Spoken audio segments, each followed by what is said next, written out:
For a great cup of joe, there's one thing you should know. Your morning brew can also be playful. Buff Boy Brewing guys make the temperature rise, and you surely feel naughty when you swallow our coffee. If you want some real heat, give your mouth a fine treat. You will want some more, rest assured. Buff Boy Brewing, you can't get enough of. It's time for The Scribble, your weekly fix of celebrity chats, bizarre stories in the news, and basic random chatter with best-selling author and syndicated radio host Jeremy Bradley. Make sure your seat is in the upright and locked position and your barf bag is securely in place. Here's Jeremy Bradley. Thank you very much, Larson. Jeremy Bradley here. This is The Scribble. Happy Black and Blue Friday, I guess, is how I should welcome you to the show today, because, you know what, there's a big likelihood that a portion of the audience is going to get their asses kicked at a mall today, rolling around on the floor for a cheap TV that they don't even want. I'll tell you my thoughts on Black Friday shopping and how, you know, it's evolved over the years. It seems to be getting a little bit more ridiculous and violent. So my thoughts about Black Friday shopping. And then, of course, yesterday being Thanksgiving for our American friends. Happy Thanksgiving, everybody. I had a bit of a different Thanksgiving this year. Being in Canada, which Thanksgiving is in October, you know, as a family, my mom was kind of like, well, let's not do the big dinner this year. Now, that's not to say that we haven't had a get-together this year, but I'll tell you how I ended up doing Thanksgiving, and it was actually pretty cool. So let's talk the holiday season on The Scribble, and it starts right after this. Isn't it crazy that you wait for payday, but before you know it, you're strapped for cash again? It's time to stop blowing your money and become a smart spender with the book, The Official Guide to Being an American Cheapskate, at cheapskatebook.com. Learn simple ways to cut costs at home every day and during special times of the year. Don't go broke at Christmas. Don't remortgage the house for a fancy vacation. The book is filled with tips to save you money throughout the year. Check out the best-selling book, The Official Guide to Being an American Cheapskate, at cheapskatebook.com or on Amazon and iTunes. JB here on The Scribble. So Thanksgiving in Canada was last month. It was, I don't remember the date. Okay. Middle of the month, right? October.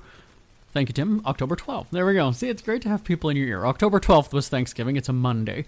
And the weekend before, so like the Friday, Saturday, my mom had come to do a dog walk. And then normally I only hear about like Easter and like the plans with our extended family about a day or two before. It's one of those things that you know it's happening, so you kind of, you know, you just sort of keep that weekend open, and then you work around it, right? Because we have a very big family in terms of aunts and uncles and cousins and second cousins, or like my cousin's kids. They're my cousin. I don't know, whatever. Anyway. So you sort of just keep that weekend, the entire weekend open, and then you just work things in as you see fit.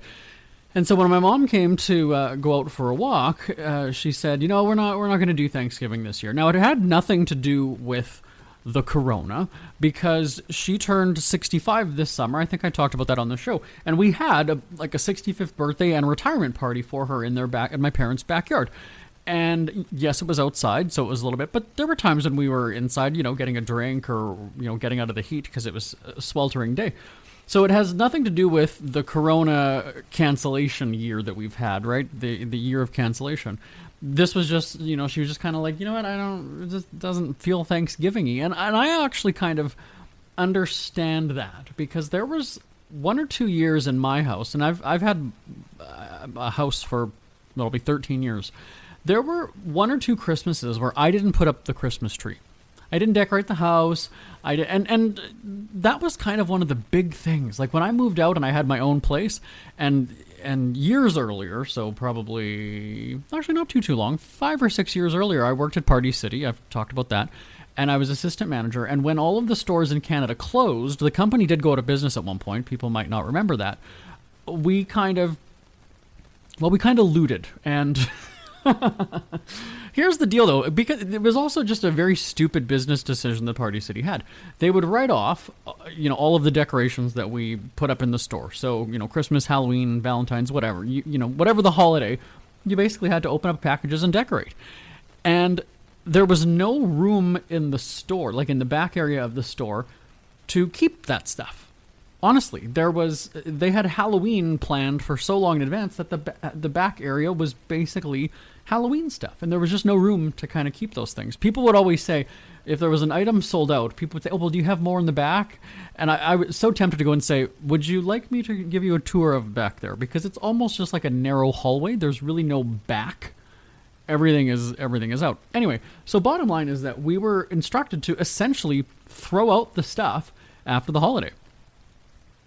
Truthfully, there was a big bin in the back, and once we'd taken down the decorations after the holiday, whatever, there was and so we were actually, here's the thing. Now this is a good spin. We were doing the environment a favor. We were doing something for Mother Earth. We weren't throwing stuff out. We were stealing, is what we were doing. No, I mean is it stealing if it's discarded into a garbage bin? I guess maybe if we put it into the bin and then we came back at night, then it's not. I don't know. Anyway, so point is that I amassed a huge collection of decorations, and we had some really good stuff there.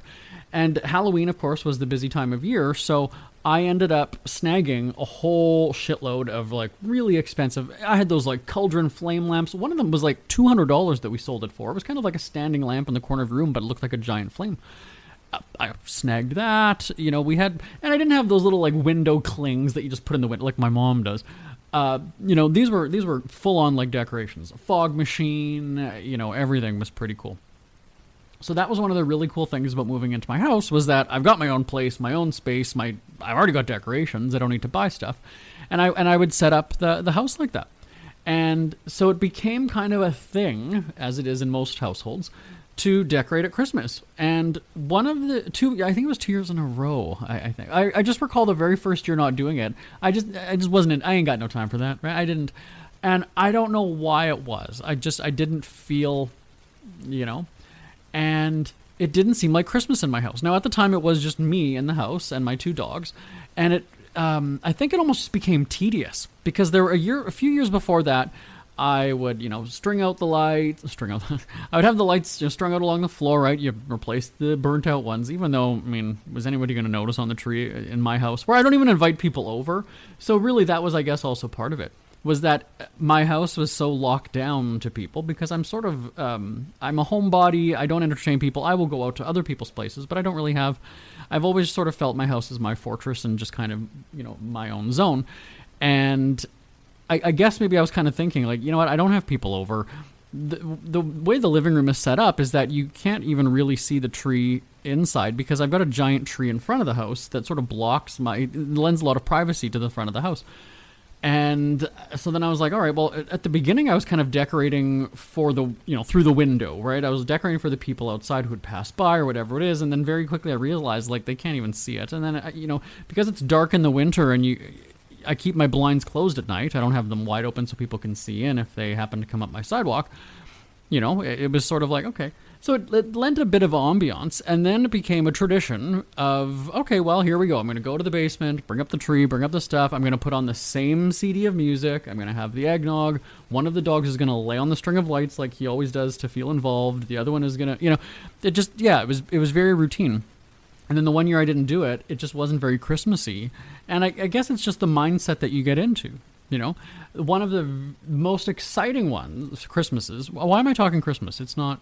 Okay, I'll quickly bang this one out, because you'll see why I laughed in a second. When my not at the time husband was coming to Canada for the first time from Brazil, I really decorated the house that year. And I don't think that I was going to. Oh, no, I don't remember.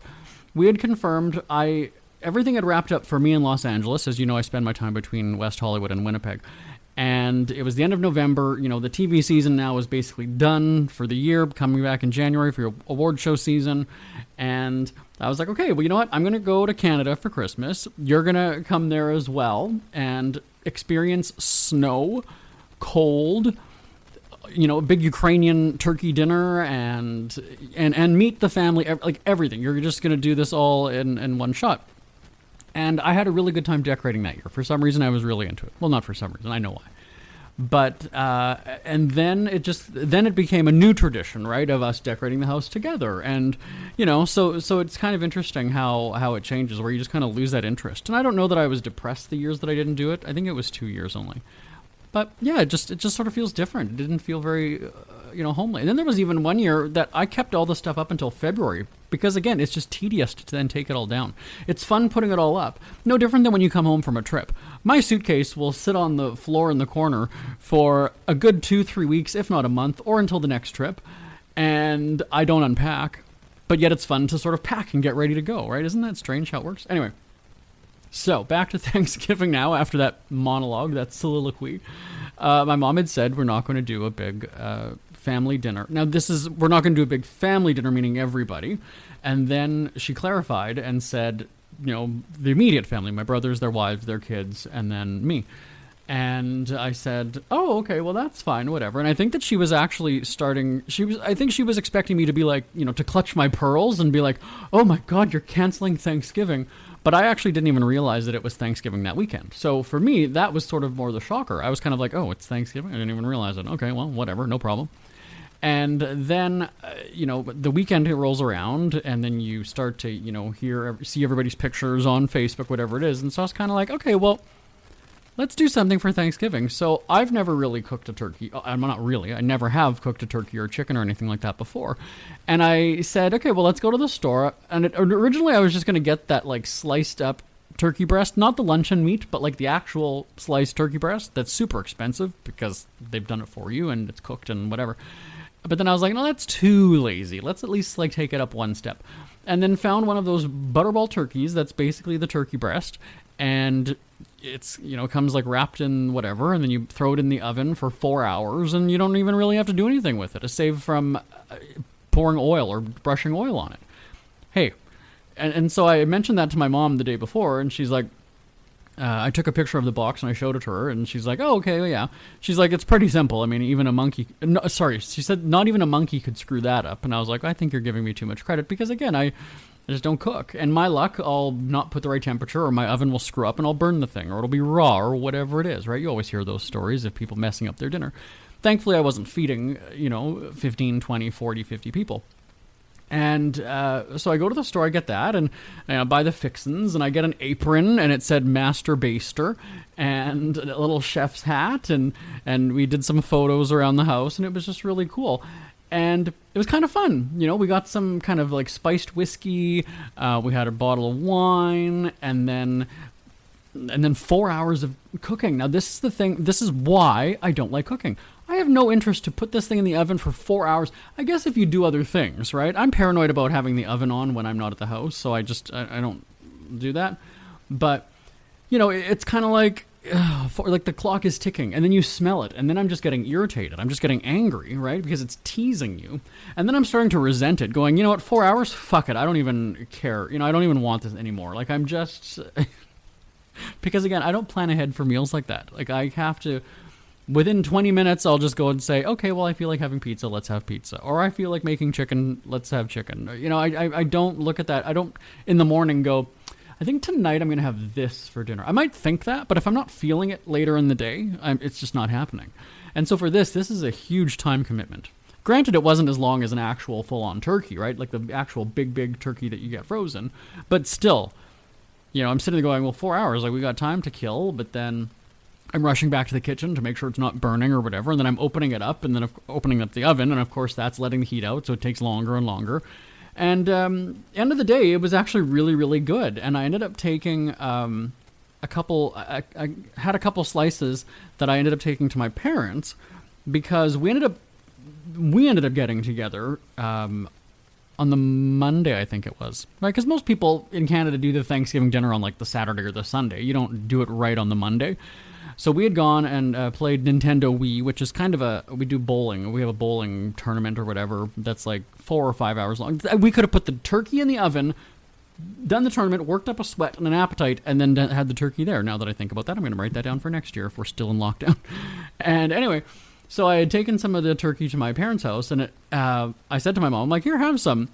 And it was almost like she was waiting for me to eat it first. It was like she didn't trust me that it was going to be good. But remember, a monkey couldn't screw it up. And then she said to my dad had come upstairs from the basement, and she's like, oh, Jeremy made turkey, try it. And he was like, no. And then it wasn't until she reassured him and was like, no, it's really good, that he had a piece. It hit me after. I was like, did he really kind of say no? And then once she said it's okay, then he had it? But it was really good. It was such a good turkey, and it was expensive to just have a turkey breast for $16. But at the end of the day, my mom asked me, would you buy it again? Would you do it again? And I said, yeah, I would. It was really good. I really enjoyed it. So that was my makeshift Thanksgiving and my cooking this year. Ever had something to get off your chest but never had the balls to say it? That's a load of crap. Speak Free with JB.com is exactly what you've been waiting for. Your chance to tell it like it is and not care what anybody else thinks. Have your say on issues of the day. Join newspaper and radio columnist Jeremy Bradley as he tells it like it is. Hundreds of thousands of people have stopped by, including some well-known celebrities who have had a chat with JB and speak candidly about what's really going on in the world. You can join them too. Have a rant or a rave. Be brave and head on over to www.speakfreewithjb.com now. Who are the Kardashians feuding with now? What did that little thug Justin Bieber do this time? Who's getting hitched? And who's headed for Splitsville? Hear the latest celebrity news and gossip every day on Entertainment Wrap-Up. The good, the bad, the ugly, but mostly the ridiculously hilarious. It's all recapped in this daily segment at entertainmentwrapup.com. Have a laugh at the expense of the rich and famous when they take themselves way too seriously. It's 3 minutes of time-wasting fun at entertainmentwrapup.com. Check out Entertainment Wrap-Up at entertainmentwrapup.com. Brought to you by Speak Free Books. Jeremy Bradley here, back on the Scribble. As I mentioned at the top of the show, it is Black and Blue Friday for us here today. For you, whenever you're listening to this, who knows when it is. And I believe that I told this story on the podcast last year, though I don't expect, we've done 300 and some episodes of this show. I don't believe that anybody has gone back and listened to Black Friday commentary last year. If you're a new listener, if you're a new tuner-inner, I don't think that you went back and listened to, maybe if you've been listening to us for a long time. But again, are you going to remember what my thoughts were from a year ago? Maybe not. I remember because I tell them every year. And here's the deal with Black Friday. I think now it's a competition. I think now you go to the mall, you don't want the cheap-ass TV. It's the thrill of the chase and the competition that you are able to get the TV before somebody else, or you just want to make it difficult for them. You want to roll around the floor, you want to throw some kicks, you want to throw some punches, even though you don't even want the goddamn thing. I truly think that is what's happening, because really, when you have that Amazon Prime Day, like it was, oh God, when was that? That was at least a month ago now, right?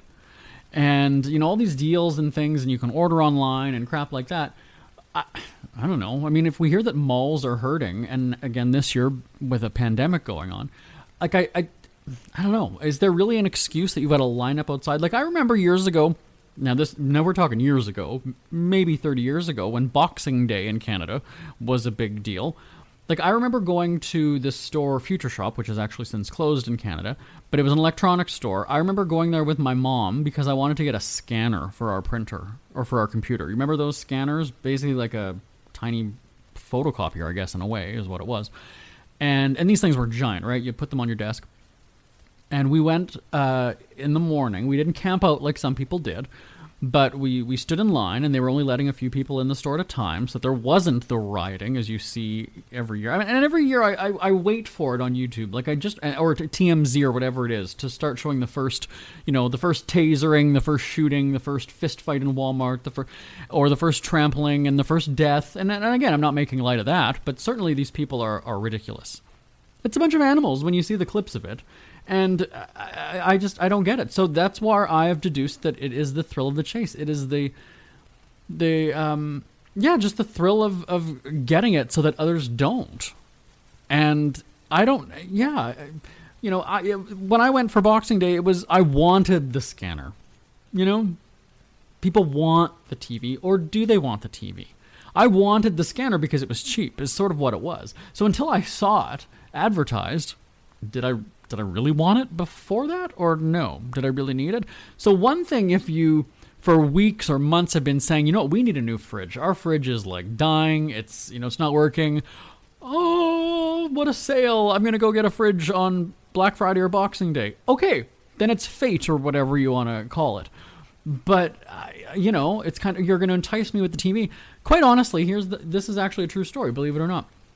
There was a Black Friday sale at Walmart several years ago, but it was continued through the week. So that's another thing. I go on Black Friday and, I ain't got time for that. And so I ended up going like on the Monday or Tuesday, and I'm not kidding you. I bought a cheap TV, 32-inch, I think, TV, not shitting you, still in the box, in a spare bedroom in my house. All these years later, I am not kidding you. So yes, it was, $98, whatever it is, and, I was just kind of like, oh, well, whatever. You know what? It's cheap. I'll just buy. I wasn't going to roll on the floor with somebody for that, but I bought it because, it's there. It's cheap. I can have it for, if one goes on the fritz or one dies or whatever it is. But, did I need it? No. And again, like I said, in Canada, sure as hell on November, whatever the day happens to be for Black Friday, I'm not going to, meaning it's going to be cold in Canada is what I'm saying. Yeah, no, you ain't going to catch me doing that. So I just look at that and go and say, like, I think that it's now just sort of about the thrill of it because, it's almost like it gives people license to act like animals and fools and idiots. I'm not saying that it's right to go and sock somebody in the face or kick them on the ground and whatever and wrestle a TV away from them. But it almost kind of seems like it's your right now because it's kind of just happened for all these years. Do you know what I mean? I'm not justifying it. I'm not saying it's right. But it almost kind of seems like, well, it's Black Friday. That's what happens. You're going into it knowing it. And I think that that's why people are doing it. Because again, I can go onto the Walmart website. I can go onto Best Buy. I can go onto all these things and order it. It's not. The bigger stores realize, this is the thing, the bigger stores realize, if we only have 3 of it, well, it's actually only hurting them on the sales. Right? Like the only 10 per store. Kiss my ass, Walmart. You have more. You know what? Don't. That's got to be the stupidest business decision. And again, a big store like Walmart, they might take the loss on, a cheap TV and then, they'll get you on the extra warranty and the accessories or whatever that you're going to buy with it. But yeah, I don't buy it. I don't buy it. Maybe sort of the smaller electronic stores or whatever that kind of want to entice you and get you in there to beat out Walmart, but I'm not buying that. Only 3 per store, 10 per store. They've got an entire fucking warehouse of stuff for people ordering online. So, you know what? But again, you're wanting to go to the mall or whatever to tase somebody or beat the fuck out of them? Have at her. But just you're setting humanity back. How many? Well, you're just setting humanity back, period, is what you're doing. So tell me your thoughts on Black and Blue Friday shopping. Send me an email live@jbonair.com. Live@jbonair.com. It's never too early to start thinking about your next holiday. Have you checked out Mexico recently? From tequila tasting, swimming with horses, to ziplining through the jungle and watching whales and dolphins in their natural habitat, Puerto Vallarta has it all. Visit mexico.jbonair.com to see all the fun PV has to offer. That's at mexico.jbonair.com for hundreds of photos, interviews, and videos from around the tourist hotspot. Check out mexico.jbonair.com for all the fun. That's mexico.jbonair.com. With holiday shopping in full swing, thanks to Black Friday, I wanted to take a moment to talk about my favorite new product of the year. I'm not quite doing it Oprah style, but it's still a really cool product. You've probably seen the commercials of people, to be direct, cleaning their noses. Really, that's what they're doing. It looks interesting, so I had to try it out. And it's called Navage Nasal Care, and I've got Dave Dunmeyer from the company joining us to talk about this. Hi, Dave. Hi, how are you? Good, thanks. How are you? Great. Good to hear. How was your Thanksgiving? It was pretty good. Ate too much and fell asleep on the couch. As always. And I appreciate that you're not at the mall, getting injured, because it gets crazy on Black Friday. Right, absolutely not. That distancing thing is not going to happen this year. You know that. Right. But actually, speaking of Thanksgiving, this is coincidental because somehow my brother got talking about this teapot thing that he uses to flush out his nose. I'm sure you've seen it or tried one before. And coincidentally, I've got Navage. So let's talk about the two, though. I guess, first of all, what is Navage? And then what's the difference between that and those other methods that people use? Sure. So Navage uses powered suction, so way different from a neti pot or a squeeze bottle. We're actually the only nasal irrigator on the market that uses powered suction to pull saline through your nasal passages, as opposed to a neti pot or a squeeze bottle or something like that would push the solution through. It's a lot cleaner, a lot less messy. We make it real easy. Everything is self-contained. Yeah, now there's instructions and a bit of a learning curve, because I know, it actually says that it might take 2 or 3 times for you to get the hang of it, which was true. So once I put it together, I went to the kitchen and stood above the sink, and I think I flubbed, the first 1 or 2 attempts, but it didn't take long to get used to doing it at all, and it's really, what is it, maybe like 10 seconds or so to actually do a clean? Yeah, it really differs from person to person based on your own nasal anatomy, but it takes anywhere from 10 seconds up to a minute. Normally, new users, it takes a little bit longer. Like you said, you got that learning curve to kind of position it and make sure you're in the right spot. But after you've been using it for a while, probably about 10 to 15 seconds. And then the eucalyptus pods that you have, that's my favorite. I've got to tell everybody a story about what happened one morning. And I'm not trying to give visuals here, but I'm a big bathtub person. And so I have one of those diffuser things and essential oils that come in eucalyptus. And then I have the eucalyptus salt pods for Navage. The combination of those 3, I put some of the drops in the bathtub, I had the diffuser going, and then the eucalyptus, up in my nose through the cleaning. It was the best thing that I've had in a really long time. So it's really great. Well, no, because it almost gives you kind of a permanent smell for a little while anyway. Mm-hmm. Yeah, the eucalyptus, we just launched those a couple of months back, and they've been extremely popular. People love it. Anybody who uses eucalyptus oil for anything understands the importance of it, and it's real refreshing. Oh, and the other thing I should tell people is that batteries are included. That goes a long way too, doesn't it? Yes, batteries are included and pre-installed. The only thing you have to do, you really don't have to do anything out of the box. It's ready to go. You don't have to worry about anything at all. Honestly, it for me, I'm not a big person like instructions, putting things together, so I was a little bit nervous when I first started opening everything, and I was like, oh crap, I can't do this. It's actually really simple to put together. Yeah. Most people, once you get over that initial fear of it or the trepidation, it's super easy. And then most people, when we get feedback from customers, it's, I can't believe I waited so long with it sitting on my counter just staring at me. It's so easy and super clean and simple. It's like one of those things that when you get back from a trip and you leave your suitcase on the floor for how long before you unpack? Exactly. So when do you recommend people do this, and how often? Because I did a session before coming to talk on the radio one time, and then all of a sudden water started coming out of my nose. So when is the best time to do it? Well, normally what we recommend, at least for the first 2 weeks, is to use it twice a day. In the morning when you wake up, and then also before you go to bed. That way you can kind of figure out your own level of use. And again, it differs from person to person, but what we recommend for the first 2 weeks is that you use it in the morning and then at night, and then you kind of figure it out from there. Can you overuse the product, or no, I guess? Not at all. No, it's all natural and drug-free. It's just salt and water. So, no, you cannot. I mean, we talk to people every day who use it, a variety of people who use it seasonally for allergies. They'll use it only when they kind of feel a cold coming on. And then we have people as well who use it 2 to 3 to 4 to even 5 times a day. So we really run the gamut of people. Why would people need to use it more frequently or less frequently? Is it their air quality in their home? Like, what would be an example? Sure, that's a great question. More frequently would be, like, I'll use an example of a customer that we talk to very often. He is a blackjack dealer in Las Vegas, and the smoke in the casinos, because I believe you can still smoke in casinos in Vegas, but he says it irritates his nasal passages constantly, and he uses it about 5 times a day. He actually brings it to work with him.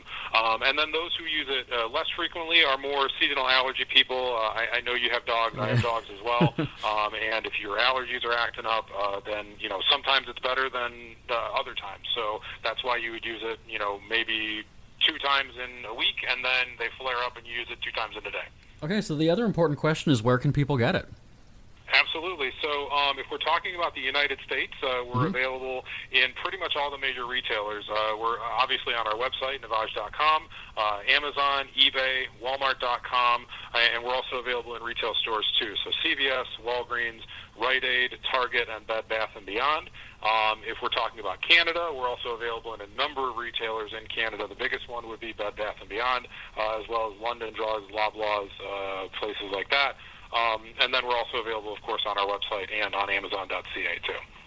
Oh, well, we'll be sure to check it out. And, this is also one of those things where people always make New Year's resolutions to, live a healthier life. I think this is one of the big steps to getting there. Absolutely, I agree. All right, well, Dave from Navage, thanks so much for joining us. Thank you, Jeremy. Have a great day. And goodbye to all of you, everybody. Want more Scribble? Check out thescribbleshow.com for past shows, celebrity interviews, cheapskate tips, and more. That's at thescribbleshow.com and on Twitter at The Scribble Show. The Scribble is a speak-free media presentation. If you want some